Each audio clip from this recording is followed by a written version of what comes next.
La requalification des faits en crime contre l'humanité demandée ou réclamée par le ministère public passera-t-elle devant le tribunal? C'est l'objet de cette vidéo. Suivez.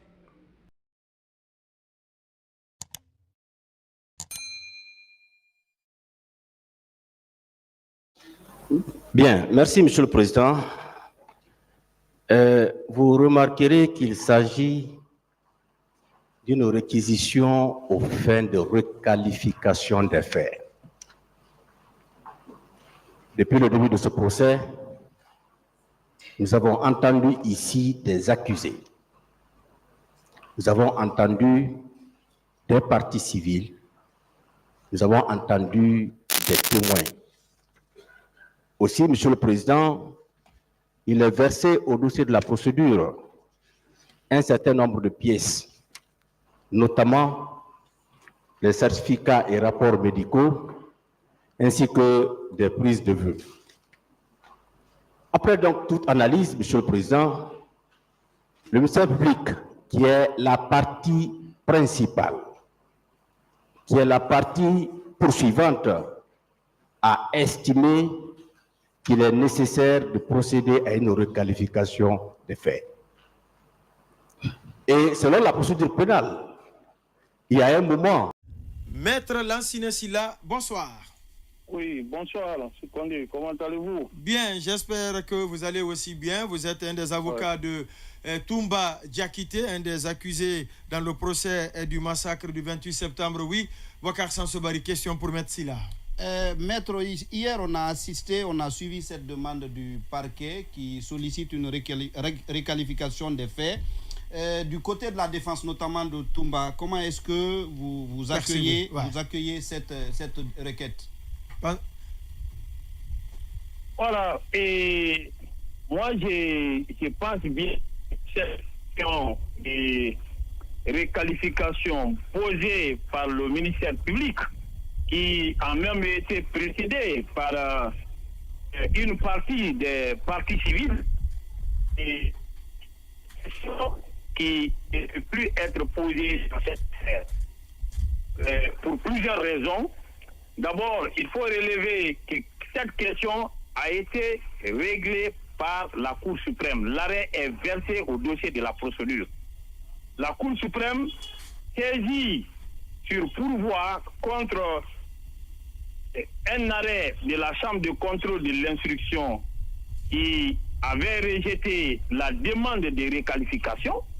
La Cour suprême a relevé que les articles 194, 195 et suivants, et dont le ministère public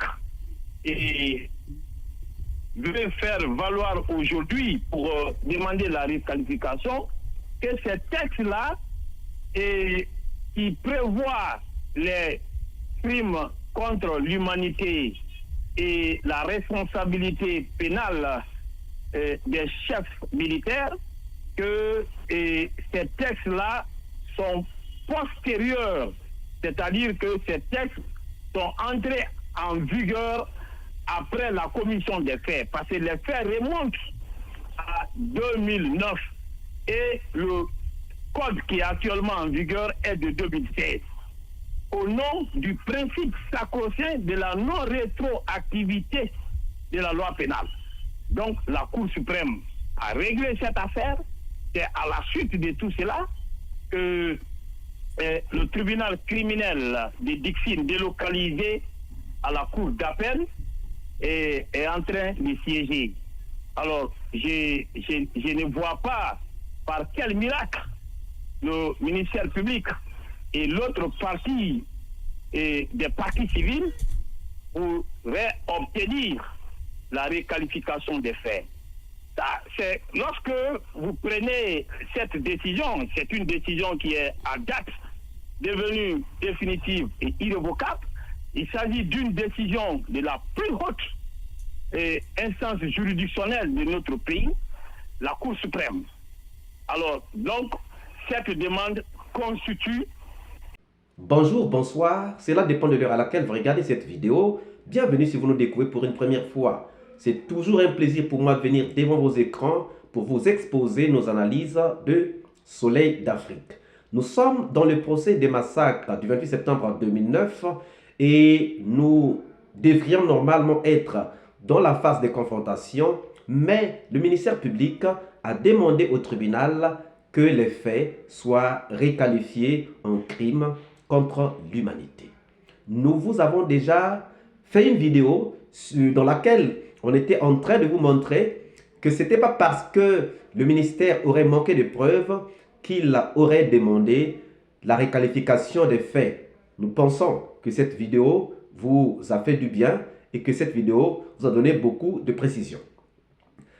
Maintenant, la requalification qui a été demandée passera-t-elle ou pas? C'est la question que nous nous proposons aujourd'hui. Vous savez que c'est une demande, c'est une réquisition qui a été faite par le ministère public qui est donc le poursuivant des accusés dans ce procès des massacres du 28 septembre 2009. En réalité, lorsque les victimes ont pensé qu'il faut qu'il y ait un procès, le dossier a été donc remis au ministère public. C'est le ministère public en fait qui poursuit pour le compte des victimes les accusés. Et c'est le ministère public qui sait ce qu'il faut faire, à quel moment il faut le faire. Nous vous avons déjà dit que le ministère public était basé d'abord sur ce qui avait été, sur les rapports qui avaient été donnés ou rendus par la commission d'enquête nationale indépendante. C'était ça, le socle, le fondement ou la fondation de ce procès. Mais dès le premier jour du procès, puisque le ministère avait remarqué qu'il y avait beaucoup de choses dans les enquêtes, le ministère public avait demandé qu'on puisse requalifier les faits en crime contre l'humanité. Mais il fallait que le président dise qu'il y avait déjà un dossier qui était là. Il fallait donc passer au débat et au cours des débats, on pouvait se rendre compte si ces faits pouvaient être qualifiés en crime contre l'humanité. Donc il fallait attendre les débats. Et après les débats donc, le ministère a demandé que ces faits soient requalifiés en crime contre l'humanité. Le juge a été saisi par le ministère public. Et le juge est comme un arbitre. Il est là pour trancher. Il est là pour aider à passer dans une bonne marche ou à passer le procès dans des formes qui conviennent. Donc, le juge va dire s'il accepte de requalifier les faits ou s'il n'accepte pas de requalifier les faits. C'est le verdict du juge qui est donc attendu à cette étape. Est-ce qu'on va requalifier les faits pour que nous puissions passer au crime contre l'humanité? Est-ce qu'on va refuser de requalifier les faits pour qu'on puisse continuer à faire ce procès comme on est en train de le faire aujourd'hui? Le juge est donc attendu. La décision du juge est donc attendue.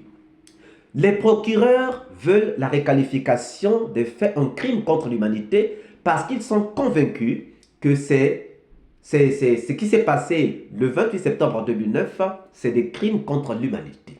Et le ministère public, les procureurs donc, sont soutenus par les parties civiles. Pourquoi? Parce que, en fait, comme on a déjà dit, les parties civiles et le ministère public jouent à peu près le même rôle. Parce que le ministère public est le poursuivant, mais pour le compte des parties civiles, pour le compte des victimes. Donc, c'est rare que nous puissions voir dans un procès une opposition entre le ministère public et les parties civiles. Parce que les deux jouent presque le même rôle contre la défense. Et vous allez toujours remarquer que la défense aura toujours, souvent, un avis contraire, un avis opposé à l'avis des procureurs ou encore à l'avis des parties civiles. Donc, la défense, elle, n'entend pas de cette même oreille que les faits soient requalifiés en crime contre l'humanité. Et la défense pense que c'est parce que le ministère public n'a pas assez de preuves ou n'a pas de preuves tangibles à présenter contre les accusés qu'il se permet de chercher à requalifier les faits. Ce qu'ils appellent même, pour certains avocats, changer de fusil d'épaule. Alors, chers amis, la vraie question, c'est que le juge qui doit donner la réponse, qui doit dire si ces faits doivent être qualifiés en crime contre l'humanité ou si on doit garder les faits comme tels, une lourde charge pour le juge Tounkara. Mais nous savons que c'est un monsieur assermenté, c'est un juge assermenté. Ce n'est pas pour rien que son dossier a été retenu pour diriger donc ce procès des massacres du 28 septembre 2009. Mais il doit se baser sur les textes de loi, mais aussi sur les arguments des uns et des autres. Il doit confronter les arguments des uns et des autres, les confronter aux textes de loi. Les partis civils pensent que on ne peut plus, on doit requalifier comme le demande le ministère public,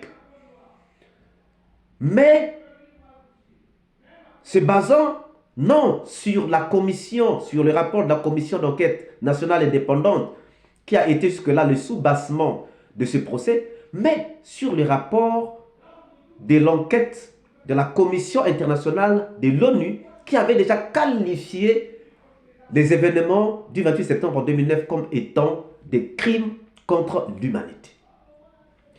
Et la défense pense qu'il y avait déjà un arrêt qui avait été émis par la Cour suprême sur la requalification des faits en crime contre l'humanité et que la Cour suprême avait refusé, avait rejeté cette demande de requalification de faits en crime contre l'humanité. Mais lorsque nous regardons, les partis civils disent que l'arrêt de la Cour suprême n'était pas sur la requalification des faits, mais c'était sur l'inculpation de Bienvenu Lama et Mathurin Bangoura. Donc le problème c'est que le juge a reçu et le juge a vu ce qui s'est passé. Si le juge est convaincu qu'il y a crime contre l'humanité, je pense que le juge ne manquera pas de le souligner. Mais maintenant, s'il y a déjà eu un arrêt qui a été donné, qui a été fait sur la requalification et que la requalification avait été rejetée, là aussi, le juge saura ce qu'il faudra faire. Ce que nous savons, c'est que ce dossier est passé par la Cour suprême, ce dossier est passé par la Cour de cassation, mais ce dossier n'est pas encore passé par la Cour constitutionnelle. Et nous savons que c'est la Cour constitutionnelle qui est la plus haute juridiction, en fait, dans un pays. Peut-être que le juge va penser qu'il faut requalifier les faits, et peut-être qu'il sera confronté à l'arrêt donné ou émis par la Cour suprême au cas où cet arrêt aurait concerné la requalification des faits. Si cet arrêt n'a pas concerné la requalification des faits, il n'y aura aucun problème. Mais si cet arrêt a vraiment concerné la requalification des faits, c'est là où le débat risquera d'aller loin. C'est là où le juge pourra avoir peut-être du temps pour essayer de regarder, parce qu'il faut rentrer dans les sous-bassements de ces arrêts qui ont été donnés et qui disent que les faits ne doivent pas être requalifiés en crime contre l'humanité. Donc, nous savons que c'est un combat qui s'engage, mais est-ce que ça sera un long combat ou un petit combat? Nous verrons cela dans notre prochaine vidéo. Que pensez-vous? Est-ce que la demande de requalification des faits en crime contre l'humanité passera ou elle ne passera pas? Nous attendons vos réponses dans les commentaires.